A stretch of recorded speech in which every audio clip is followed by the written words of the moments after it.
the whole purpose of doing this is to bring money home. There's two. Let me finish. Hey, let me finish. Hey, Kelly. Hey, I'm sorry. Go ahead. I'm sorry. Go ahead. Calm down a bit here, Kelly. Let me answer the question. I did write about Ariana Grande, and I did write about the abusive, bigoted, those pieces are a little smarter than your piece about threatening the sovereignty of a whole religion. All right, I gotta go. You should stick to the thigh-high boots. You're better at that. We're just boys having fun and being toxic. Breaking news, Uber CEO Travis Kalanick resigning overnight amid recent scandals. He referred to the company as Boober as he discussed how his burgeoning fame made it easy to meet women. It was impossible to get fired for sexual harassment at Fox News. The plan was, we got to bring down Bill O'Reilly, and we know how to do it. The president's target, Morning Joe co-host Mika Brzezinski. The tweets, a string of insults and a graphic reference to a facelift. I thought to myself, this dude has got such a fixation with women and blood. What is wrong with him? And then you remember that this dude, this disgusting dude, is the president of the United States. We can do it if women rise up and take this nation back.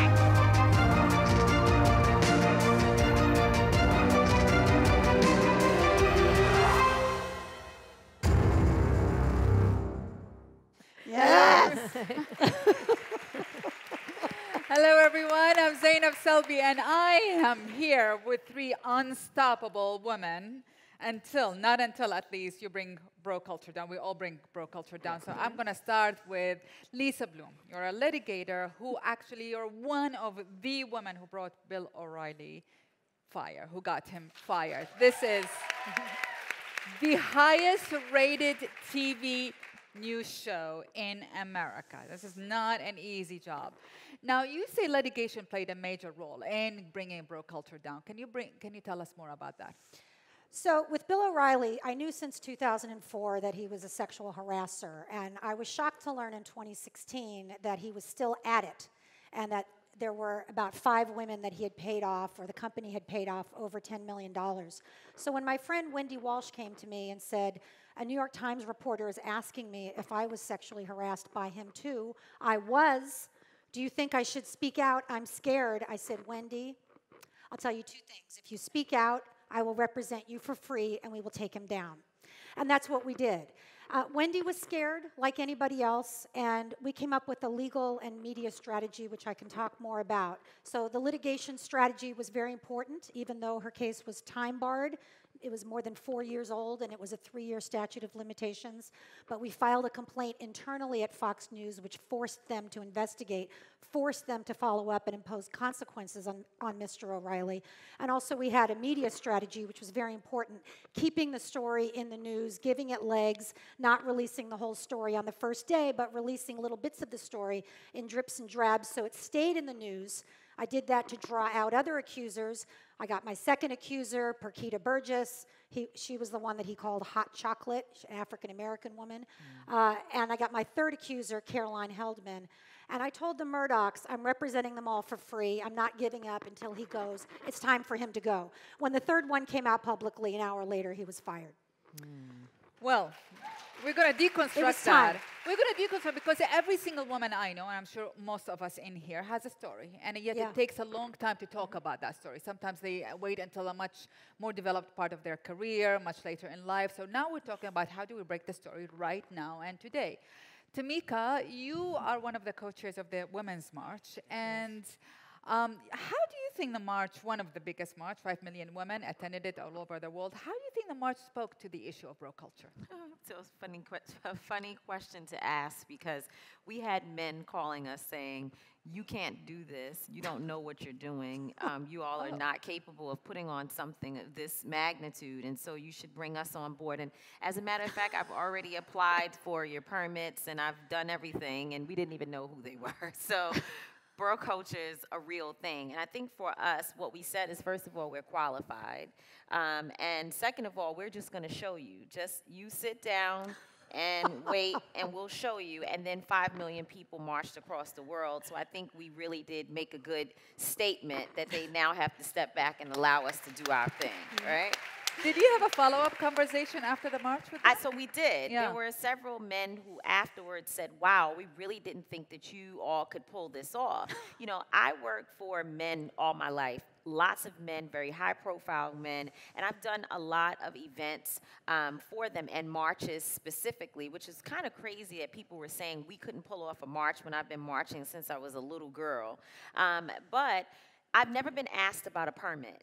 Ever. No march that we've done has anyone said, let me see your permit. But in this march, it became the #1 news item. So much of a news item that it made it to the cover of the Washington Post. That has never, ever happened. And it was because people really did not believe that we had the skill set necessary to pull off January 21st, the Women's March on Washington. But we did. But the other element, the more sort of political element, which was actually more painful, was the idea that men were calling us saying they wanted us to change the march to the People's March. They did not want the name Women's March to be associated with this event. They said that it was disrespectful to them. And we were saying basically if a woman's issue is addressed, the entire family, the entire world is sort of lifted from that because we hold the entire world on our back. We walk around with all the struggles of everyone in the family. So why not put that effort into ensuring that women are powerful and that our voices are heard? And there were many who did not believe that that should happen, but we did it anyway. Yeah. We did, and there were lots of men in the march. I would and say, they actually. did, and they came. Yeah. After a while, they started saying, okay, we'll be there. Cara, the hats were a nice touch. The pink pussy hats. Nice, well done. Well done. Cara, now you're a journalist who covers particularly Silicon Valley, and you're the co-founder of Recode. Yep. How does bro culture, how is it in Silicon Valley? I mean, How is it is coming? it? Tell us, please. All it Could you is. tell us the latest? It's so funny because, it's a sausage fest. That's all I can say. That's what it's like astonishing. I'm joking. Tomorrow Apple is unveiling its latest iPhone, the iPhone 8. And my joke I always tell about, I use Apple as the example, is the iPhone 7 Plus is 5.5 inches. So men designed it. It's a good joke. Think about it. It's the entire culture is riven through with bro culture. And it's not just bro culture; it's teenage boy culture. So it creates an even more weird and toxic and strange environment for most women who work there. And it starts off on a spectrum of microaggressions, which I think we all know. Yeah. You should smile more. You're so pretty. I don't get you so pretty. You should smile more. I just get you should smile more. To don't be so bossy. To don't be a bitch. To sexual harassment. I mean, it's a bright line between all of them. But I think, recently we've been writing a lot about Uber, and I think that's been in the news a lot for all kinds of indiscretions. But the one that happened was with Susan Fowler's blog, where she just absolutely perfectly described the situation that most women go through in Silicon Valley. I find even the coverage of Susan Fowler was interesting because I understood that she was actually a senior person at Uber, and the way they covered her, it was like a not senior. No, she was. I don't. She wasn't. No, she was. Okay. She was in the mix of engineers at Uber. I think what was interesting about it was that before her, Ellen Powell had a trial, and I'm sure you're aware of that trial, which she lost, which was against Kleiner Perkins, which was a very big venture capital firm. And what was interesting about that is I think it set the scene for what came later, because Ellen is someone who is not easy, who is not the perfect victim. She had her own issues and stuff like that. And so they turned into a trial about Ellen Powell rather than what she was saying, which was exactly the same thing that Susan was saying. So it's really interesting that this particular thing broke through and managed to take down a CEO, really, at the end of the day. And it did. Yes, it did. Absolutely. Yeah. Now, Lisa, you talked about, how the culture in Fox News particularly was actually protecting the perpetrators. Can you tell us more about that? So, I have a feminist law firm. I'm a professional feminist. I smash the patriarchy for a living, as do all of the 12 lawyers in my firm, male and female. We're all feminists. This is what we do. And we represent a lot of people in sexual harassment cases all the time. The way that it typically goes is the perpetrator gets fired once we prove our case, and our client gets compensated, usually to the tune of millions of dollars. What was shocking at Fox News was that over and over again, millions of dollars were being paid out to women who were sexually harassed, in this case by Bill O'Reilly. Two of them, by the way, allegedly had tape recordings of him calling them while he was masturbating. And I'm sorry to have to put that graphic detail out there, but I think it's important when we talk about sexual harassment to talk about what we're really talking about. We're not talking about just a casual joke or something, right? So Fox News chose to protect him, chose to keep him in place. Even though over and over again, women had proof of this really egregious type of sexual harassment. So I knew earlier this year that simply contacting Fox News' lawyers confidentially, telling them what was going on, this was not going to solve the problem. The problem was Bill O'Reilly, who felt that he could do whatever he wanted to the women who worked for him. And the part that really motivated me was that the women who had complained in the past were not only driven out of Fox News, they were driven out of television journalism entirely. None of them worked again in the industry. And in almost all of my cases, high profile, low profile, that's the story. Most of us can withstand a remark or a joke, but what really gets us is when our jobs are threatened. And most of my clients are single moms, breadwinners, primary breadwinners and their families. So you know how the definition of insanity is doing the same thing over and over and expecting a different result. So I knew we had to do something differently, and that was that we had to come out very publicly because of the bro culture at Fox News. And, you know, bro culture, I'm not 100% crazy about that term because it sounds a little fun and light, like a bromance. You know, we used to call it patriarchy. I would call it systemic misogyny. Yeah. And at Fox News, I mean, this ran very deep. You could see on the air, they had the leg cam that would go around and look at women's legs and the camera that would go down their cleavage, and they were all required to wear jelly bean colored, short, tight, low cut dresses, high heels, no boots. I mean, it's a very elaborate set of rules for women who are journalists, lawyers, you know, economic experts, whatever they are, they had to be that package at Fox News. So we did it a little bit differently in order to bring them down. But I will tell you that litigation, in my view, is a very powerful weapon that I would encourage everybody out there who's listening to think about, because we have to stand up for our rights. Our mothers and our grandmothers fought for a pretty good set of laws, at least in the US, that we have, that protects our rights to be free of sexual harassment in the workplace, that protects our pay equity. And those laws are no good if we don't stand up. So we have to stand up. And all of my clients who do are terrified, but at the end of the process, they're usually pretty happy. If you just live in fear and you're afraid to stand up for your rights, it's not a healthy way to live. So I'm a big advocate of standing up for our rights. Not just that, but I think you're talking about not hiding what happened, the payoffs that happened. One of the things that I've been tracking in Silicon Valley are these payoffs where they manage to pay people off to keep quiet, people move along. And I think that's really one of the problems, is that these companies, all of them, try to cover up what happened via these payoffs, which I think, you know, it creates a situation where nobody wins, and even though you say these women get payoffs for their troubles, it's this lack of transparency over precisely what's happening, and nobody knows. It's I don't want to compare it to pedophile priests because it's just awful, but it's a similar kind of thing. Is that people just move along in their careers, and I think what's interesting, for example, let me give you an example of the Uber story. When the Susan Fowler thing started, they had hired an executive from Google who I found out had left because of a disagreement about whether he sexually harassed someone. The people at Uber did not know that this was the case at Google, why this guy left Google, and I was the one that told them. Because I went and did like the reporting that found it out, and then called them and said, hey, the guy in charge of fixing the sexual harassment problem at Uber left Google because he might have sexually harassed someone. And literally they were like, what? Yeah. Like, what? Yeah. Let us call you back. Like, just click. And then I said, I'm writing the story, so you can do whatever you want. And this particular person had tweeted that nobody should be sexually harassed, too. That was sort of the final straw for me. I'm like, no, you don't get to do that after you're under investigation for that. And so the person ended up getting fired, but it was interesting because there's this pass-along kind of thing that happens, which I think people are, like what you're saying, we should know what happened, what did they do, how did they do it, what was said, and instead of like paraphrasing and using names and hiding them, it's really important to actually just say exactly what happened, and so people do understand, and other people know the price of it, that you get fired for it, or you didn't leave for personal reasons to spend time with your family, that kind of thing, which is bullshit. How do you respond to that? Well, my job is to represent women, and every woman gets to make her own choice about that.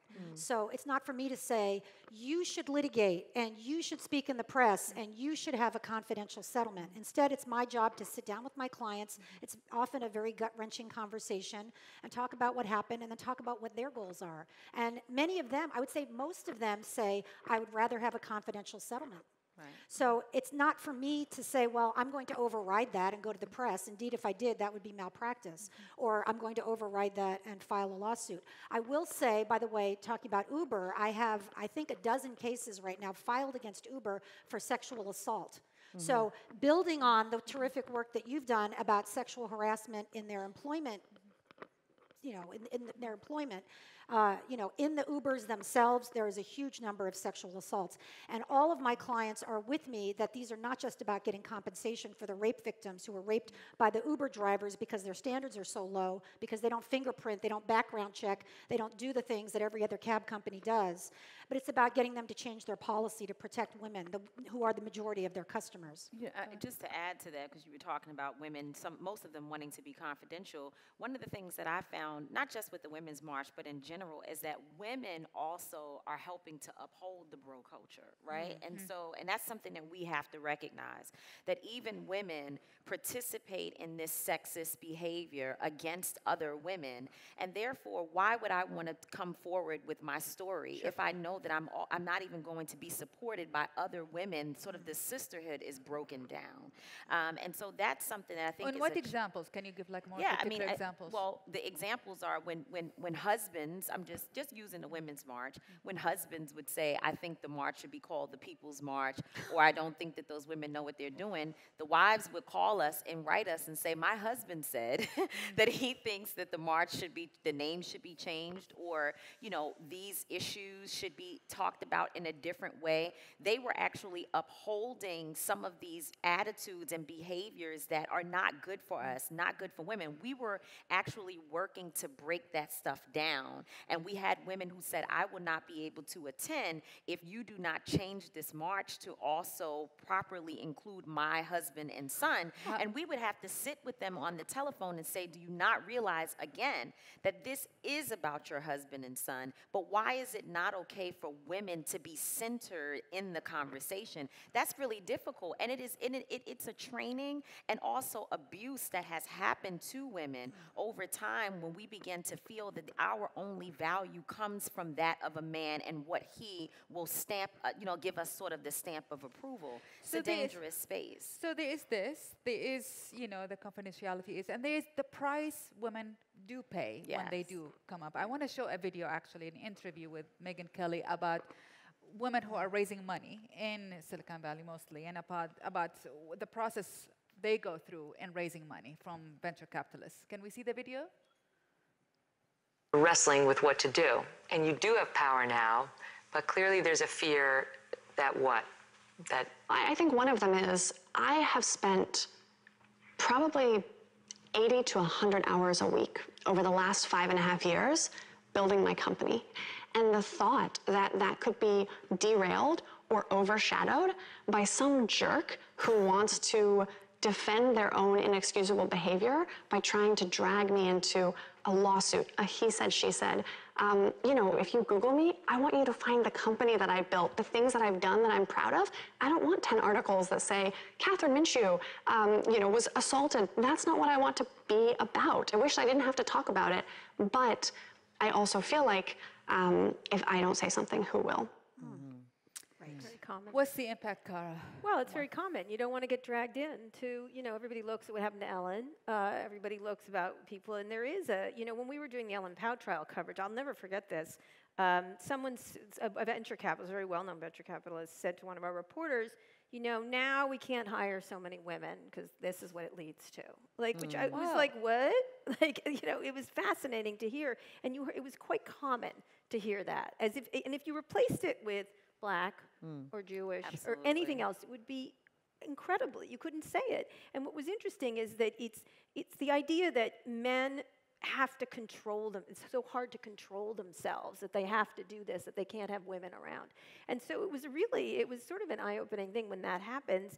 And you sort of sit there and it's the same thing why there's no women on boards in tech companies. If you look at major tech companies, which serve 50% women, 50% men, I think that's along the lines, maybe even more women than men use the internet.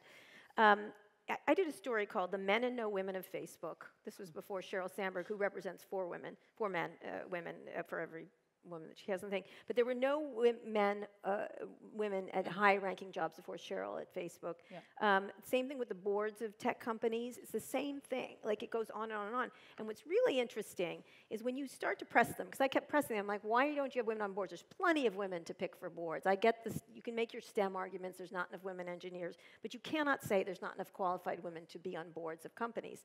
And the answer is always, it's fascinating, if it's people of color or women or different ages, it's always, well, we have standards, Kara. We have standards. They only mention standards when it comes to women and people of color. Right. They never mention it for the 10 idiots who drove Titter. Sorry about that. I'm channeling Travis Kalanick in his Boober comment, who drove Twitter into a wall. This was 10 white men who were on the board of Twitter, same age, same problems, made a mess of the situation. And what was really interesting, they got really angry at me because I wrote a lead. It happened to be they had certain names. And I said, the board of Twitter has 3 Peters and a Dick, but no women. Which was true. Wow. 3 named Peters. And they're like, Kara, that's so offensive. I'm like, fuck you. It's true. It's accurate.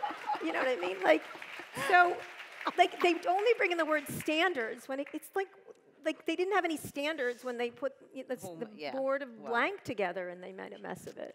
I'm glad you brought up the women and people of color, because then this gives me an opportunity to talk about the 53% of white women who voted in the election in the U.S., who voted for Donald Trump. That's like, I keep asking all my white friends, like, help me understand this. Right. I can't. Right? Because forget about the fact that he's like sexist and, you know, all the things that happen there. But just the idea, to my point about women upholding this bro culture, if you will, I don't really like that term either. We have to figure out what's another way to talk about it. But it's like you had an opportunity to put a very qualified woman in position, and we dropped the ball. And why do you think? I'm still trying to figure that out. That's why I asked my white friends to explain it to me. Because 94% of black women voted for Hillary Clinton. So we obviously don't have the problem. There's another issue. Right. It's true. We're trying to figure it out. And also, you should read Ta-Nehisi Coates' is a section from his new book. We were something for 8 years.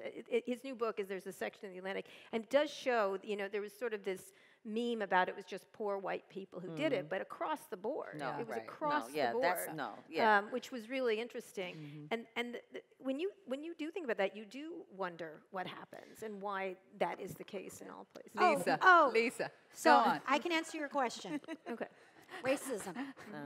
So, you know, we all knew that the campaign was marked with racism from beginning to end, and I saw a study that the most important determinant of somebody who voted for Trump, and perhaps there are Trump voters here, and I'm not saying that everybody who voted for Trump was an out-and-out racist, but the most important determinant was racism. And this is a big problem with melanin-deprived people like me. So I actually wrote a book about this called Suspicion Nation, and unfortunately, I think that's the answer. Well, let's take it back to bro culture in here, because it's also. Because I actually think it's also about the economics of things, and not to stop the conversation. But I do think about when there is economic insecurity, there are a group of women who do become into patriarchy because they think there's a protection with that. And I do want to talk about the economics of that, because I was shocked to know that what women got who are raising money for their own ventures last year is $1.5 billion, you know, investments, compared to $58 billion men get. I mean, this is huge. So you're having to fight over an inch of a pie in here to raise money, and you're having to go through all kinds of horrible things for that pie. Can you tell us some of the things, like give us some perspective of what are the things that they're going through? Well, first of all, have you met venture capitalists? I have some. They are literally all white men in khakis. That's really the situation. And so you have to look at the group. And what they do is they pattern match. They're always pattern matching. It looks like Mark Zuckerberg. It talks like, or hardly talks like Mark Zuckerberg. And that's who they fund. I mean, they definitely, I use this term, and I used it today when I was talking to the Globe and Mail. They think it's a meritocracy, and it's a mirrortocracy. They're looking at themselves, you know what I mean? And they're patterning after themselves. And at one point, there was a thing, I think this was pretty famous, is if there was only a Marcia Zuckerberg, then maybe more women, we'd invest in more women. And it's a really interesting question because, by the way, Mark Zuckerberg didn't do it by himself. It was Sheryl Sandberg. It was bunches and bunches of other women. Same thing with Google. It wasn't Larry and Sergey and the evil twins of Google. It was Susan Wojcicki. It was like a dozen women at Google that were really important. So I think I'm not really clear what. I think it starts with the venture capitalists, that there's very few women venture capitalists. It doesn't, or the men venture capitalists, they can't seem to be able to find investments that they want to invest that are run by women because it doesn't match their patterns in their heads. Same thing with people of color, same thing with age, all kinds of things. So in a recent research about what women go through in Silicon Valley, I was shocked actually. 60% reported that they had fended off unwanted sexual advances by their superiors. 60%, this is huge. 66% had felt excluded from key networking opportunities because of their gender. 88% had clients and colleagues direct questions to male peers that should have been addressed to them. It goes Every on woman and on and has on. a story in Silicon Valley. When we were doing reporting, this was fascinating. Every woman had a story, and you know this. Every single woman had a story of something, again, from the small to the large, usually down here, but obnoxious nonetheless and problematic for your career, to the very bad. Every good man I knew was like, Kara, I had no idea. It sounds like my 15-year-old son. That's a very important like, one. That's a very Kara, what? I had no idea. Like, I didn't know. So what is happening in the disconnect? And by the way, bro culture, you're right. Bro culture is like my 15-year-old son who plays lacrosse and Snapchats. That's bro culture, right? So what's it's toxic? And it's not just Silicon Valley, of course. No, it's I mean, every industry, women are sexually harassed. You know, we have an epidemic of sexual assault on college campuses. You know, this is very widespread. I don't think there's a woman in this room who's shocked to hear those statistics, unfortunately. 1,000. So how do we change? What's the tipping point in here in changing? I mean, what was your tipping point in taking Bill O'Reilly? Well, you know, again, I've been doing this for 31 years. After 31 years, I became an overnight sensation when I went after Bill O'Reilly. But, you know, I believe in women. I believe in our stories. I believe that I have certain strengths. I'm a good litigator. I can stand with women, and we can win cases. You know, I have a law firm, as I said, with 12 lawyers and another dozen staff. I didn't have to ask anybody for funding. I didn't have to go to the white guys in khakis and say, please, please, please, can you give me a few crumbs? I built up the business by winning cases. But you know, it did take somebody saying to me a few years ago, you know, you could have your own law firm.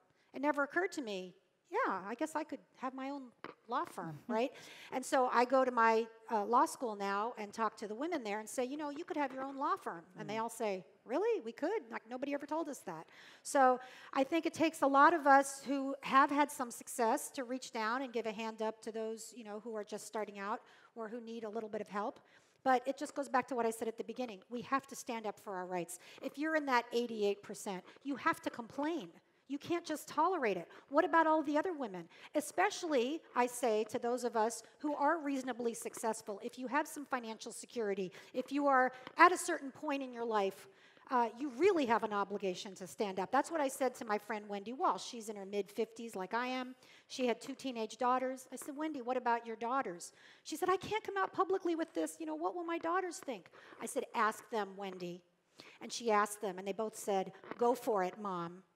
And she ended up you know, very proud of what she had done. You know, we just want to have our jobs. We just want to succeed at work. We don't want to be bothered. Most of us don't sign up to be feminist firebrands. I get it. But when our time comes, we have to stand up. I mean, I think of the people who were on the panel before us whose, God forbid, family members were murdered, and they have become such tremendous activists. If they can do what they do every day, I think we can stand up to sexual harassment. That is so true. That is so true. So true. Tamika, what do you think the role of the Women's March in changing or impacting the bro culture?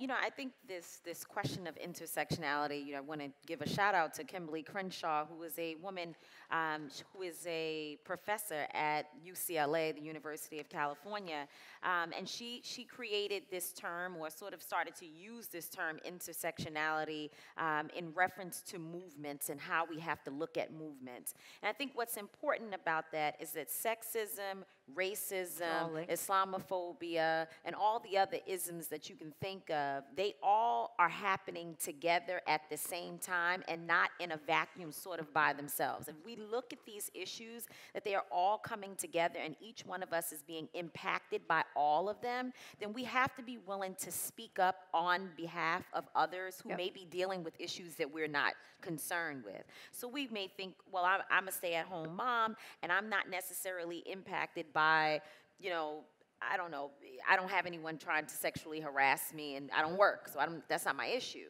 But then if you're concerned about racism because maybe you have an interracial child, you also have to lend your voice to the issues as it relates to sexism. Because if you leave that on the table, then one will become the other, will become the other, will become the other. And before you know it, our communities will just be poisoned as it is right now. Like we know across the world, people are dealing with so many different layers of isms that oppress us. And I think we all have to be ready to add our voices, lend our dollars, lend our time, lend our expertise to fighting back in an intersectional way and to be concerned and be our brother and sister's keeper. And I just want to say, because my father is the most amazing man in the world, I have my partner of 11 years is an amazing man. My son, who I'm raising and hoping that he gets it at some point, is an amazing young 18-year-old young man. And I don't want to make it seem as though all men support or are a part of this system that oppresses women. I think sometimes they don't even know it, as you said. But I think acting like we don't know is not okay. And my father specifically is engaged in saying things like, do whatever your mother says. So he's from there to supporting the Women's March and supporting my leadership as a woman. And I think that's what we had. Those are the conversations we have to have as men and as women in our households with our sons. We have to raise them to also be feminists and to speak on behalf of women. Absolutely. Cara, last word to you. Yeah, I do think that. I think a lot. Personally, I think lesbians should raise everybody's children. That's how I think it works.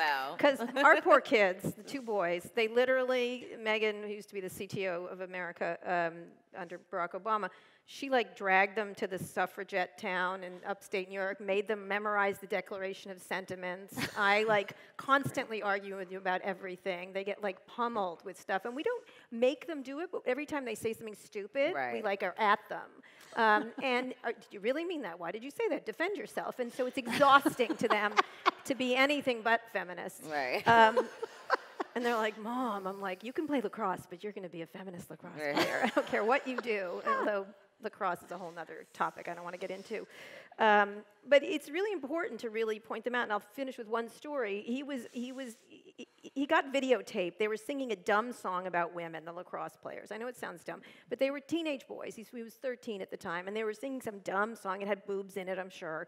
And my son didn't sing the song, but he laughed along and was in the video of it. And it got around the school, and of course it was a 4-alarm fire at the school they go to. It's so progressive. And the school was like, Cara, we don't want to be punitive. I'm like, no, I want to be punitive. Let's be punitive with my son. He wasn't. He was like, I didn't sing it. I wasn't in. I said, you were laughing in the video. He goes, I didn't know there's be a video. I was like, knock, knock. There's cell phones in the world. You friggin' idiot. Everything gets taped. And so we made him stand in front of the school and apologize to the girls.